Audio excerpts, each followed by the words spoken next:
就直接拿着他给我的机票钱来这边工作。这边工作真是钱好赚，然后下班之后就是自己的时间。他们还会讲很多澳式英文，说的话是完全不行。骂到那出差问我说：“你们真的是亲生的吗？”这个方法我觉得其实蛮不错的，训练一些不会讲英文的同事的时候。所以你把我虐待你的方式再拿去虐待别人。但是我的这可以讲，就是。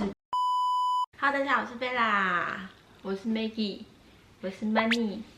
今天来做一个我跟我妹的访谈，那我们就开始。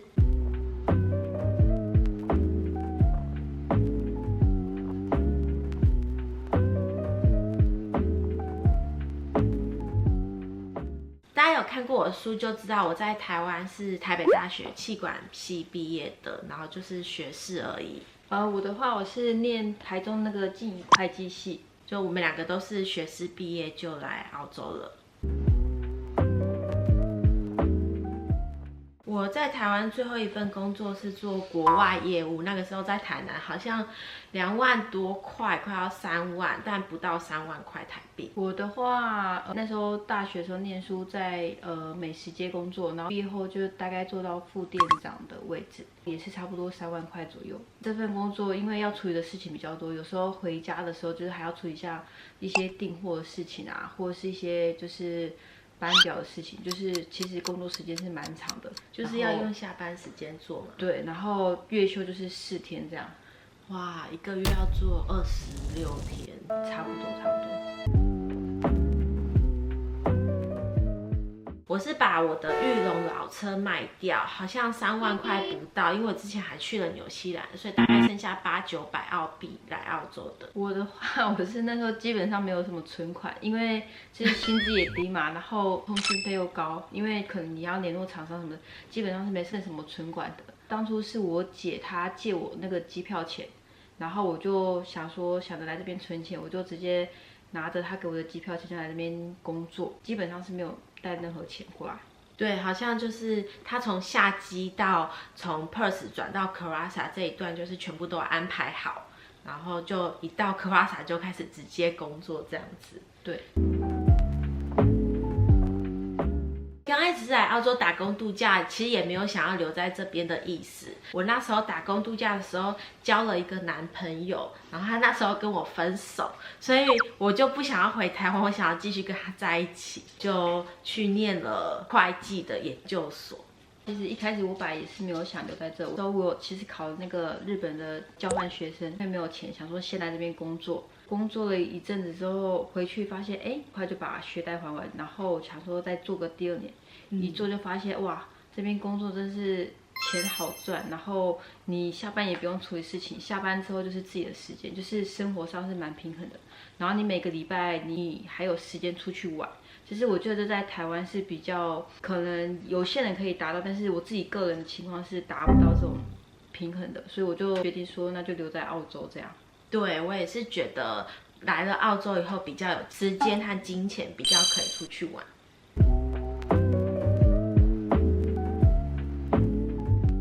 大学联考的时候，我的英文成绩是89分，多益我不太确定可能是800还是700多左右吧。我那时候已经换成学测8分左右吧，其实就是蛮低的。就是说实在，那时候我看那个英文，就是我认得这个字，但是其实我也不会念它，我完全不会不懂发音，然后可能听还勉强可以，因为还是有考听力嘛。然后说的话是完全不行。我记得我当时来这边工作，因为我姐帮我介绍工作嘛，我一进去那个餐厅，我姐就在旁边一直骂我，对我超凶的，然后骂到那出差问我说：“你们真的是亲生的吗？”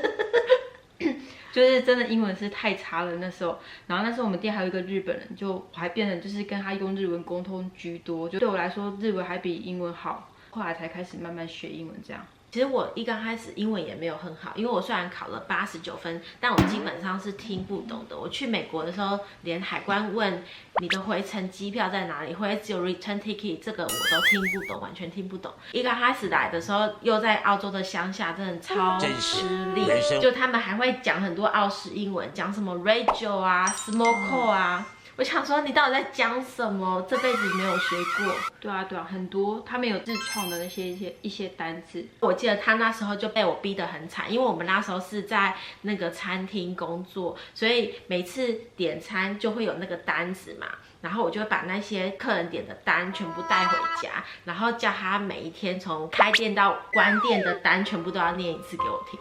对。这个方法我觉得其实蛮不错的，就是我后来在澳洲工作的时候，就是我训练一些不会讲英文的同事的时候，我也是让他们这样子回去把一些。所以你把我虐待你的方式再拿去虐待别人。但是我的态度比较好一点。对，可能就没有我那么凶，因为我那时候压力超大。我那时候一刚开始是想他去农场，可是他就说我不想去农场，我想要直接跟你在餐厅工作。然后所以我就有一点就是知道他英文不好，都要把他硬推进餐厅的那一种感觉，所以我就有一点压力。可是大家都会说，为什么要对妹妹这么凶？对，但没关系，熬过来就是你的。对，所以英文不好不用怕，就是对，强迫念个几百次，你就听得懂在做什么了。对，环境是真的蛮重要的。大家如果看我的书的话，就知道我是自己独立技术移民。所以说，如果你是有某一个专业想要自己独立技术移民呢，或者你想要知道你的专业在澳洲的移民清单上面是不是很急缺的需求，大家都可以去买我这本书，购买链接就会放在资讯栏里面。因为我之前就是做餐饮的嘛，所以我对餐饮是比较熟悉。然后我就是后来就是选择去念 cookery。念完之后拿457，就是刚好那时候是最后一批申请这个签证。对，后来好像就换签证编号了。对，没错，我申请完之后就换了新的了，刚好是赶在最后一批，就是申请过的。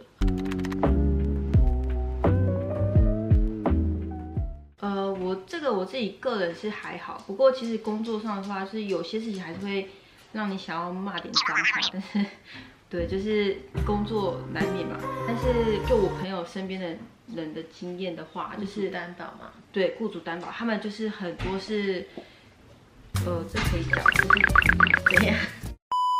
他们可能就是用买的。你说跟雇主花钱，然后买那个雇主担保的资格，对对对，其实我也有听过10万，对，而且他们这10万是就是可能你是付10万给他们，但是你是没有薪资的，然后还你的帮他工作，对，你的薪资很低，或是对，就是帮他工作这样，他们不给你薪资，然后就是也是撑过2年吧，他们就会把签证给你。这是我听别人的例子，我自己是还好，是走比较正规的，所以我就是工作满2年，然后拿身份这样。我觉得以金钱来讲不会，但我上次回去，我同学还说我以前就是在台湾是一个 loser。那我也不觉得我现在有成功，我只是觉得现在我可以比较常做我想要做的事情，我可以买到房子，我以前在台湾可能不敢想。然后我可以出国旅游，而且现在的假也比较多，所以我觉得以金钱来说，我不会后悔移民澳洲，我会觉得幸好我有来，不然的话，我现在在台湾，我也不知道，可能还是跟小阿姨住在一起吧。就是永远住在阿姨家。可是我觉得以亲情来讲，或者友情，就是大学时候的朋友，他们其实后来虽然都出国，但是也都回台北、回台湾工作了，就会比较少见到家人啊、外婆这一些，就是比较遗憾一点点的地方。你会吗？我的话是还好，我是蛮喜欢澳洲这边的。我在台湾的话，我是比较没有什么归属感的。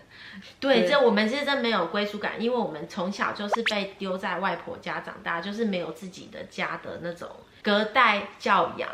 对对对对对，就我们是没有归属感的，所以不是每个人都跟我们一样。对对对，然后我自己在这边的话，因为自己后来也买了房子嘛，然后还养了2只狗，所以就是这边对我来说比较像自己家的感觉，所以我反而就是可能在这边待着会觉得比较舒服，而且再加上生活上是真的比较平衡。对，这也比较有 work-life balance 的感觉。对，然后台湾就是不是每个公司都这样，但是我觉得亚洲文化是比较属于责任制，加上你自己，如果你自己道德感或责任感很强的话，就是你会累死自己。对，真的不要责任感、道德感太强。像现在在这里就大概做7、8分就好，老板就我老板就很开心了。目前为止是还蛮喜欢这边的生活的。对，好，那如果你喜欢我的影片的话，记得订阅、按赞，然后开启小铃铛。那如果说你对要怎么移民有兴趣的话，也可以去参考我的书，我会把它放在资讯栏里面。那我们下次见，拜拜，